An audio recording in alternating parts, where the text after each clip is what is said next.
La semaine dernière et ce week-end, je n'ai pas eu énormément de temps pour moi, ou plutôt de temps pour vous, dans le sens où j'ai tourné des vidéos en avance pour vous les sortir au moment où je voulais vous les sortir, et c'est pourquoi nous nous retrouvons pour la critique de Luca. Le lundi, ok, même si le film est sorti vendredi dernier, j'espère que ça vous plaira. J'ai adoré ce film-là, à tel point qu'il est, on va dire, dans mon top 3. Je sais que ce film n'a pas été apprécié de la grande partie des gens, des spectateurs, mais il faut remettre quelque chose en compte, et quelque chose qu'il faut aussi remettre en compte pour le film Soul, c'est qu'on l'a vu sur notre ordinateur, sur notre télé, sur notre smartphone, et c'est le problème. Même si ça avait été annoncé sur Disney+, dès le début, entre guillemets, normalement c'était quand même censé sortir au cinéma. Donc c'est là où ça pose un problème, c'est qu'on n'avait pas forcément les conditions optimales pour pouvoir regarder ce film-là, et ce qui est fort, c'est que même en ayant regardé le film sur mon ordinateur, je trouve que...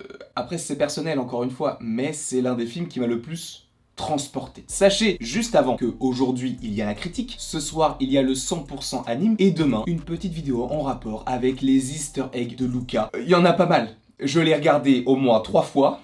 Il y en a beaucoup. Mais même si ce sont des petits indices, des petites choses qui vont passer au travers, il y en a quand même pas mal, et nous les analyserons demain. Ce n'est pas le sujet de la vidéo, revenons sur la critique, c'est juste pour te dire ce qui arrive les prochains jours. Juste commençons par dire que le film est réalisé par Enrico Casarosa. C'est tout simplement un réalisateur d'origine italienne, qui avait déjà notamment réalisé un court-métrage chez Pixar, qui s'appelle La Luna, que je vous invite à regarder, puisque si vous avez vu Luca, vous allez vous dire, il y a pas mal de rapports avec l'eau, avec l'espace, vous allez possiblement vous dire qu'il y a pas mal de liens avec l'eau et l'espace, les étoiles, les planètes, etc. La Luna, c'est la même chose, d'accord? Donc je ne dirais pas que le film Luca est le court-métrage La Luna en long-métrage, je ne dirais pas ça, mais tu sens qu'il y a quand même des références à ce qu'il a déjà fait. Sachant que je me suis un petit peu renseigné sur le petit bonhomme, en termes de réalisation, c'est tout ce qu'il a fait. En espérant, en tout cas par rapport à ce que j'ai vu du film, qu'il continue vers cette lancée et que possiblement il y ait une suite. Mais j'en parlerai plus tard, je ne sais pas quand, mais on en parlera. Peut-être dans le 100% anime. Enrico Casarosa a déjà réalisé un court-métrage, tout de même en lien avec ce que l'on a pu voir dans Luca, en tout cas par rapport à des petits détails. Et il faut savoir également que l'histoire de Luca est entre guillemets ce qu'a pu vivre Enrico Casarosa dans sa jeunesse. Puisque quand Luca a été annoncé, j'ai fait un petit article sur un site pour expliquer le synopsis et d'où est-ce que cela sortait. Et bien en fait, disons que c'est une sorte d'adaptation de son histoire à lui, puisque en gros Luca, c'est une histoire d'amitié pendant l'été. Donc de savoir si on va garder contact, si on va se revoir, etc. Mais en profitant du moment. Et c'est le principe de Luca. Même si, bon, évidemment, t'as des codes de Pixar, t'as de la féerie, entre guillemets. Enfin, c'est pas vraiment de la féerie, c'est plus du fantastique, avec des créatures aquatiques. Et je trouve que le film est très intéressant dans la façon dont il dépeigne les humains et les créatures marines. Je trouve que ça fonctionne très bien, même si c'est vrai que j'aurais possiblement voulu en voir un petit peu plus sur le monde marin, puisque on n'a que quelques champs, on n'a que quelques personnages, mais j'aurais vraiment voulu voir, admettons, une ville. Donc peut-être que si jamais il y a une suite, ce qui m'étonnerait beaucoup parce que je pense que Luca est un petit peu comme le film Coco, dans le sens où le film se suffit à lui-même, mais c'est vrai que j'aurais voulu un petit peu plus en voir sous l'eau, parce que on a quasiment rien vu. C'était des champs, c'est pas extrêmement grave, puisque, à contrario, on n'a pas énormément vu de ville à Porto Rosso, donc ce n'est pas très grave. Donc juste par rapport à l'histoire, personnellement ça me touche, puisque c'est l'histoire de plusieurs amitiés qui se créent, et est-ce que ça va être le cas pour les différents étés, etc. Ce sont des choses qu'on a pu possiblement chacun vivre, que vous soyez en colonie, que vous soyez avec vos parents en vacances, avec votre famille. Moi ça m'a fait penser quand j'allais dans le sud avec mes cousins et du coup ma sœur et mes parents, c'était vraiment 2 semaines où on se voyait H24. Enfin pas avec mes parents et ma sœur, puisque eux c'est le cas encore aujourd'hui, mais par rapport à mes cousins que je vois beaucoup moins parce qu'on a chacun nos vies et qu'on habite un petit peu loin, là c'était vraiment 2 semaines complètes où on se voyait et on faisait plein de choses. C'était vraiment super cool, et le film Luca m'a rappelé même des souvenirs quand j'ai regardé le film, et ça m'a fait vraiment du bien parce que je me suis rappelé pas mal de choses, et pour ça, ça m'a vraiment touché. Et en plus de ça, le chiffre 2. Tu dois te dire, pourquoi est-ce qu'il nous dit ça en plein milieu de la vidéo? J'ai pleuré 2 fois. Pas parce qu'il y a un rapport avec mon passé, puisqu'on a possiblement déjà vécu ce genre de scène avec des amitiés, avec des amours estivales ou pendant les vacances. Ça m'a fait penser...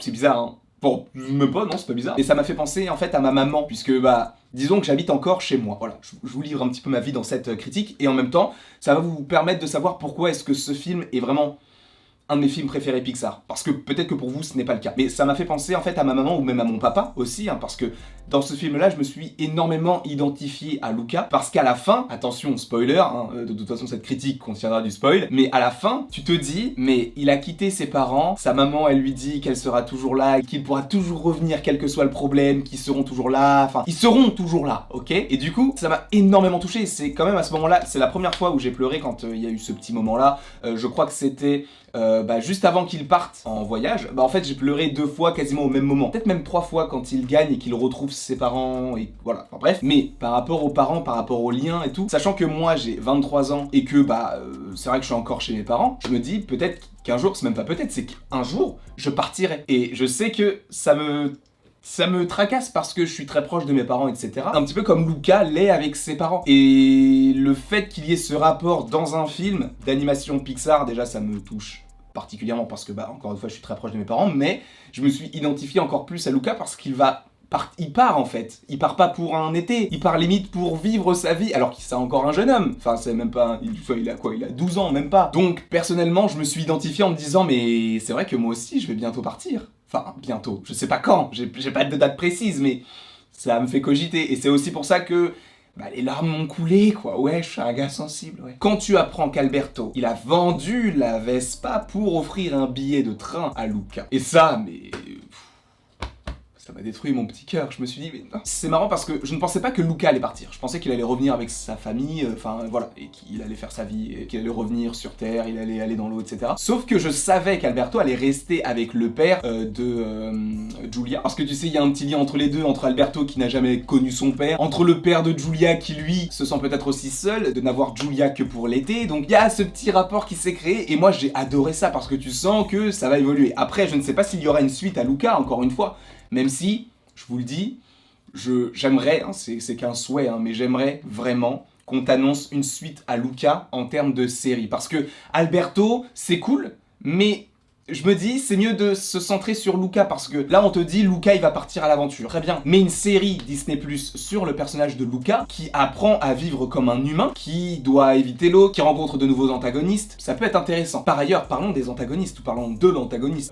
Comment il s'appelle déjà il est avec la petite moustache ridicule, là. Personnellement, je pense que peu de gens l'ont aimé, quasiment personne ne l'a aimé. Et est-ce que ça en fait un bon méchant? Parce que ça fait vraiment longtemps qu'on n'a pas eu de vrais méchants chez Pixar. Puisque si on revient en arrière, Saul, il n'y a pas vraiment de méchant. Le personnage qui essaye de le retrouver, c'est pas un méchant. Si on revient encore en avant, il ne me semble pas qu'il y ait un seul antagoniste qui leur met des bâtons dans les roues. Il me semble juste que c'est une succession de galères, puisque c'est une sorte de road movie. En 2019, peut-être que j'en ai oublié un, mais je crois qu'il n'y a eu que Toy Story 4. Dans ce film-là, il n'y a pas de réel antagoniste. Au début, c'est Gabi, mais Gabi, au final, tu comprends qu'elle est gentille. Elle voulait juste les piles ou la façon de parler de Woody, c'est tout. Depuis pas mal de temps, on n'a pas eu de réel antagoniste. Honnêtement, je pense qu'ils l'ont bien réussi, ce personnage. Comment il s'appelle? Alors, j'ai plus le nom, mais je trouve qu'ils l'ont bien réussi. Mais il est détestable. Et c'est ça aussi qui en fait un bon personnage, parce que tu ne l'aimes pas, et c'est ce que veut te véhiculer le film. Évidemment, esthétiquement, mais que dire? C'est tellement réaliste que tu te demandes si c'est un film d'animation. Alors oui, c'est du Pixar, mais l'eau, les décors de loin, tu te demandes si c'est pas juste une photo. Et qu'après, ils se sont dit, oh, on va rajouter des personnages en 3D. C'est pas ça,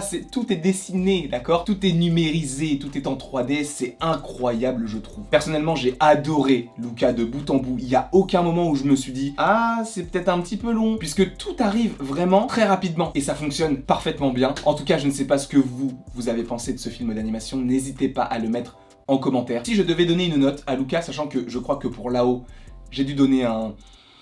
je crois que j'ai donné 19 sur 20. Celui-ci, je lui mets 18 sur 20. Oui, tu vas me dire, je suis très gentil, etc. Mais tu n'as pas vécu ce que j'ai vécu quand j'étais jeune, et moi, disons que je suis assez nostalgique. Donc dès que je vois quelque chose, je l'associe à quelque chose que j'ai déjà vécu. Et sachant que ça m'a fait penser à de très bons moments quand j'étais plus jeune, ça ne peut que me plaire. N'hésitez pas à mettre en commentaire votre note, cela me ferait extrêmement plaisir de savoir ce que vous en avez pensé. N'hésitez pas non plus à aimer, à partager, à commenter et à vous abonner. Cela me ferait extrêmement plaisir. Et après toute cette longue vidéo, il ne me reste plus qu'à vous dire à la prochaine pour la prochaine.